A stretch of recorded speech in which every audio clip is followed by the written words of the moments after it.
I talk about tons of things around exit strategy, but I think the most important thing that I ever say is your business is worth what one buyer is willing to pay for it at one point in time. I get asked all the time, what's the industry multiple? What should I expect to get in terms of value for my business? And that's a massive mistake. If you assume as an entrepreneur that your business will be valued at a certain number and no higher than that number because that's the industry average, you may leave millions of dollars on the table. So how do you think about the value of your company over and above the financial value? So financial values are easy to calculate, right? It's discounted cash flow. A business produces cash flow, and you put some discount on that. That's the financial value. An investor can come along and pay that value to you and then operate the business over time and get a return on their capital. But that's just the beginning. Those are the table stakes. Let's say you have something your business does that a buyer would love to have.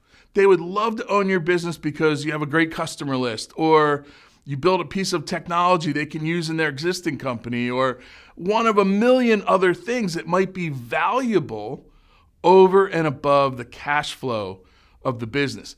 If you assume you're in a given industry and it trades at a given multiple, you are closing yourself off creatively to thinking about what that value might be over and above the financial value of the company. And that is a massive mistake.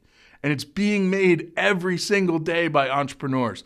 And savvy buyers know this, and they know the strategic value over and above financial values in companies. They're just not sharing what they think that is with the entrepreneur, and they're paying financial multiples. That's how we get to industry average multiples.